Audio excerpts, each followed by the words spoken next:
We've got tons of tips, all backed by science, and we pulled them from this really thorough Healthline article. It's called 15 Proven Tips to Sleep Better at Night. And here's the thing. It's not just the same old advice. It's not just about what you do right before bed. We're going to look at how to optimize your whole day for amazing sleep. Yeah, and one of the things that's so interesting about this whole topic is just how important good sleep is for, well, everything. It's not just about feeling rested. I mean, that's a big part of it for sure, but it goes way deeper than that. We're talking about how well you think, your mood, heart health, even your immune system. All that stuff is tied to sleep. Okay, so it's like a secret weapon for better health. Kind of. Sign me up for that. But seriously, I think a lot of us know we should be prioritizing sleep, but life gets in the way, right? Work, family, you name it. It definitely does. But the consequences of not prioritizing sleep, they can be pretty serious.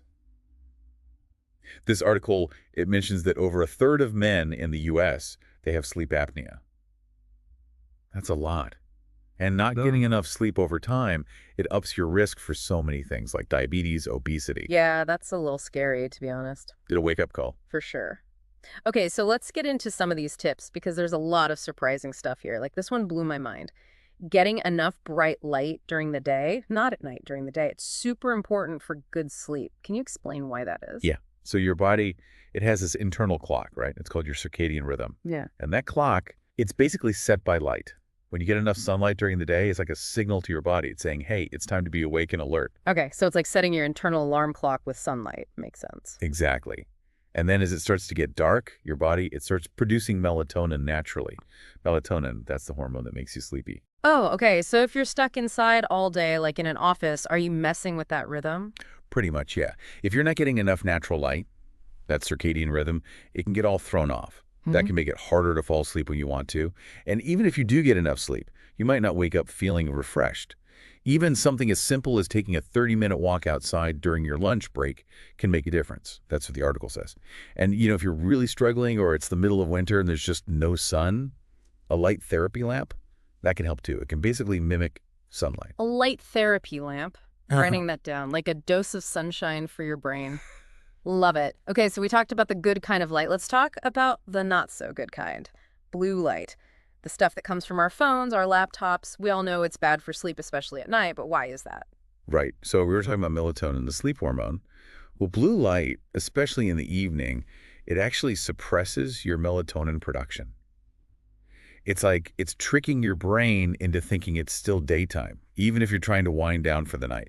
Oh, that makes so much sense. So we're sending our bodies mixed messages. No wonder it's hard to fall asleep after scrolling on your phone for an hour. Exactly. Any tips for how to combat that? For sure. So wearing blue light blocking glasses a couple of hours before bed, that can help. And these days, most devices have a night mode setting, which helps reduce the blue light. But the most effective thing, even though it sounds impossible, is to just completely turn off screens an hour or two before bed. Yeah, I'll admit I am so guilty of the late night scroll, but maybe a good night's sleep is reason enough to try a digital detox. Okay, speaking of things we might need to detox from, let's talk about caffeine. That afternoon coffee, sometimes it's just too tempting. Right, I know what you mean. But is it actually sabotaging our sleep? Well, the article, it highlights this study, and they found that even one dose of caffeine in the late afternoon can mess with your sleep. Really? Just one? Yep. Caffeine, it sticks around in your system way longer than most people realize. So, wait, you're telling me if I have a latte at like 4 in the afternoon, it could still be affecting my sleep at midnight? Definitely possible. Everyone is different. Some people are more sensitive to caffeine than others. But the article, they recommend cutting off caffeine at least 8 hours before you want to go to sleep. 8 hours. Okay, good to know. Might need to rethink my afternoon coffee routine. Okay, what about alcohol? Is that nightcap before bed, is that actually helping us sleep? A lot of people think so, but it's a myth. Alcohol, it might make you feel sleepy at first, but later in the night, it can actually disrupt your sleep cycles, especially REM sleep. Oh, right, REM sleep. Remind me what's so special about REM sleep. Yeah, so REM sleep is when your brain is the most active during sleep. It's when memories are consolidated, learning is reinforced. It's when you have those crazy vivid dreams. Interesting. So when your REM sleep is disrupted, you might not wake up feeling rested, even if you technically slept enough hours. So that nightcap could be backfiring. Basically, yeah. Okay, one last food-related question before we move on. Late night snacking. Good or bad for sleep? Hmm. That really depends on what you're eating and when. Eating too close to bedtime, that can interfere with digestion and make it harder to get good quality sleep. And this is interesting. The article says that high-carb snacks, they seem to be worse before bed than low-carb snacks. Huh. So maybe a handful of almonds is better than that bowl of cereal. Exactly. And in general, it's best to try to finish eating 2 or 3 hours before you actually go to bed. All right, so we've covered how daylight and even our food and drink choices can impact sleep. But what about our bedrooms? We all know a comfy mattress is important, but the article, it actually goes deeper and talks about other factors that can really make a difference in creating a sleep sanctuary. What can you tell us about that? Yeah, it's so much more than just having a good mattress. Temperature, that's a big one. Turns out the ideal temperature for most people is actually pretty cool, around 65 degrees Fahrenheit. Wow, I would have thought warmer, like cozy. Yeah, it's surprising, but 65, that's the sweet spot for most people. So maybe cranking up the AC before bed isn't a bad idea. Exactly. And it's not just temperature, it's also about the noise level, proper ventilation, even the air quality. All of that can play a role in how well you sleep. Okay, that makes sense. So we're talking blackout curtains to block out any street lights, maybe a white noise machine to drown out any sounds, maybe even a humidifier or an air purifier if you need it. Exactly. You want to create this space that's just calm, comfortable, a space that really encourages relaxation and deep sleep. Like a sleep ecosystem. I love that. Okay, so let's talk about napping. Are naps good or bad for sleep? That's a question I get a lot, actually. I'm a big fan of an afternoon nap, I'll admit. But I always wonder if it's making it harder for me to fall asleep at night. What do you think? It's actually a pretty nuanced answer. Short power naps, like 20 to 30 minutes, those can actually be really beneficial. They can boost your alertness, make you think more clearly, even improve your mood. But long naps or irregular naps, those can mess with your sleep-wake cycle and actually make it harder to fall asleep at night. So it's all about strategic napping. Exactly. If you find that naps are interfering with your sleep at night, try keeping them short, 20 to 30 minutes max, and try not to nap too late in the afternoon. Good advice. Okay, this next tip, it seems so simple, but I think it's something a lot of us struggle with. Maintaining a consistent sleep schedule. Why is that so important? Remember that internal clock we were talking about earlier? Mm-hmm. The circadian rhythm? Well, sticking to a consistent sleep schedule, even on weekends, it helps to keep that clock running smoothly. When your circadian rhythm is in sync, it's easier to fall asleep when you want to and wake up naturally, feeling refreshed, and all that. So it's like you're creating a predictable routine for your body. Makes sense. Right, exactly. Okay, what about all this talk of relaxing evening routines? What should we actually be doing to wind down before bed? Well, there's no one right answer there. It really depends on what helps you relax and signals to your body that it's time to start transitioning into sleep mode. Some ideas from the article: taking a warm bath, meditation, deep breathing exercises, reading a book, listening to some calming music. I've also heard that dimming the lights in the evening can help. Oh yeah, definitely. Dimming the lights an hour or two before bed, that helps to increase your natural melatonin production, which is basically your body's signal that it's time for sleep. Okay, so dim lights, calming activities, basically creating a super cozy, relaxing atmosphere. Got it. We've talked a lot about how to optimize our sleep habits and our environment, but what if you're doing all the right things and you're still struggling? Could it be something more serious? Yeah, it's a really good point. Sometimes if you have ongoing sleep problems, it can be a sign that you have an underlying sleep disorder. Some common ones, they are mentioned in the article, things like sleep apnea, restless leg syndrome, insomnia. And those are all things you need to see a doctor for, right? Absolutely.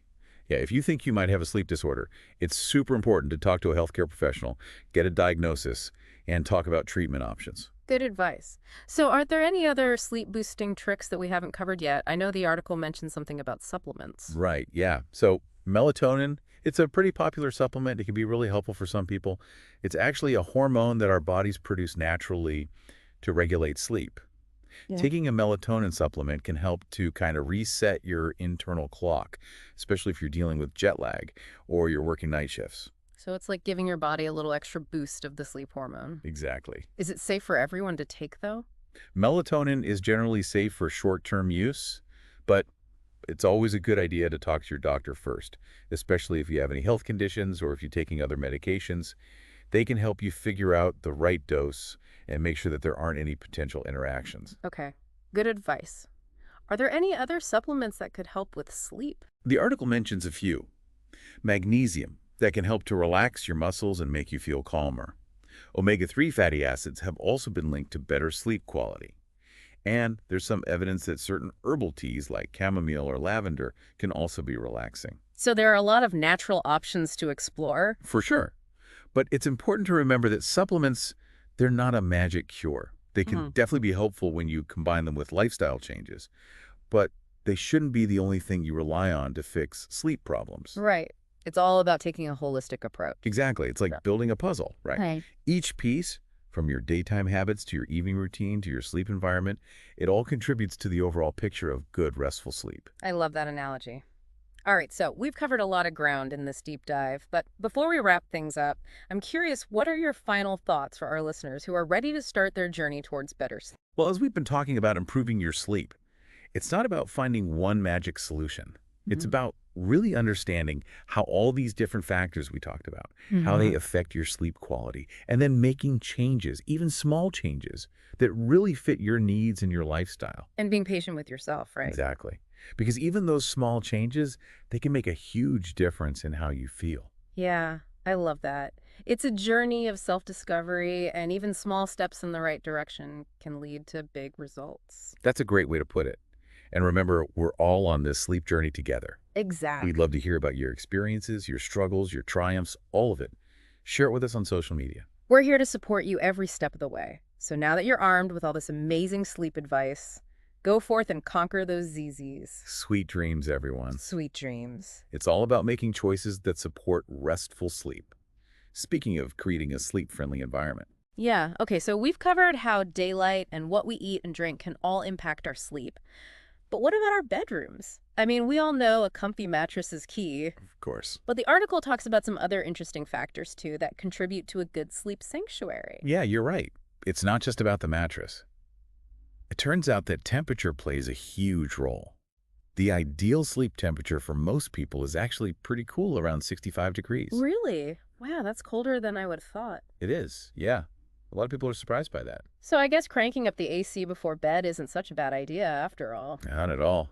And it's not just temperature either. Noise levels, ventilation, even the air quality can affect how well you sleep. Okay, that makes sense. So we're talking blackout curtains to block out street lights, white noise machine to cover up any distracting sounds, maybe even a humidifier or an air purifier. Exactly. It's all about creating that calm, comfortable space that's really conducive to relaxation and good sleep. I love that, creating a sleep-supportive ecosystem in your bedroom. Okay, let's tackle a topic that I think a lot of us can relate to: napping. Are naps good or bad for sleep? Ah, yes, the age-old question. Right. I mean, I will admit I'm a big fan of a good afternoon nap, but sometimes I wonder if it backfires and makes it harder to sleep at night. What do you think? Well, it's actually a more nuanced answer than you might think. Short power naps, like 20 to 30 minutes, those can actually be really beneficial. They can boost your alertness, improve your cognitive function, even enhance your mood. But long naps or irregular naps, those can actually throw off your sleep-wake cycle and make it tougher to fall asleep at night. So it's all about being strategic with your naps. Exactly. If you find that naps are messing with your sleep, try to keep them short, 20 to 30 minutes max, and avoid napping too late in the afternoon. Good advice. Okay, this next tip seems pretty straightforward, but I think it's one that a lot of us struggle with. Maintaining a consistent sleep schedule. Why is that so important? Remember that internal clock we talked about, the circadian rhythm? Sticking to consistent sleep and wake times, even on the weekends, helps keep that clock running smoothly. When your circadian rhythm is in sync, it's so much easier to fall asleep and wake up naturally feeling refreshed. So it's like you're setting a reliable routine for your body. Exactly. You're training your body to expect sleep at a certain time and wakefulness at another. Makes sense. Okay, what about those relaxing evening routines we always hear about? What are some good things to do to wind down before bed? Well, there isn't really a one-size-fits-all answer here. The key is to find activities that you find relaxing and that help signal to your body that it's time to start transitioning into sleep mode. The article suggests things like taking a warm bath, practicing meditation or deep breathing exercises, reading a book, listening to some calming music. I've also heard that dimming the lights in the evening can help. Oh, absolutely. Dimming the lights an hour or two before bed helps to boost your natural melatonin production, which basically tells your body it's time to sleep. Okay, so dim lights, calming activities, basically creating that cozy, relaxing vibe. Got it. We've talked a lot about optimizing our sleep habits and our sleep environment. But what if you're doing all the right things and you're still struggling? Could it be something more serious? That's a really important point to consider.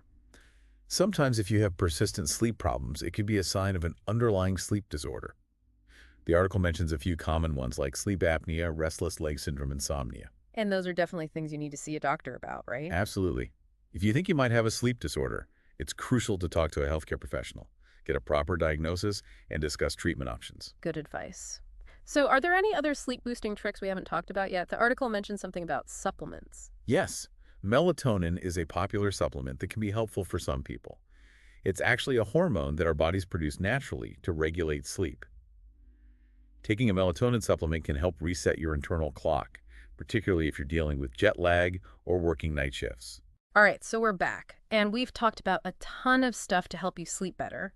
From sunlight to supplements, it's been a lot. But I feel like there's one more piece to this whole sleep puzzle that we should talk about.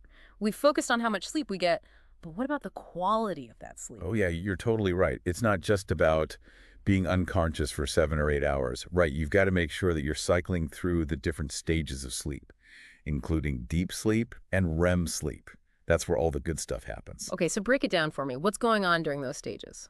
All right, so deep sleep, it's like the ultimate recharge for your body. Think of it like this. It's when your cells repair themselves, your muscles rebuild, your energy stores get replenished. It's like your whole body just slows down and goes into repair mode. Wow, that sounds pretty important. Oh, it definitely is. Yeah. And then there's REM sleep. We touched on it a little bit earlier when we were talking about alcohol. Right, right. So REM sleep, this is all about your brain.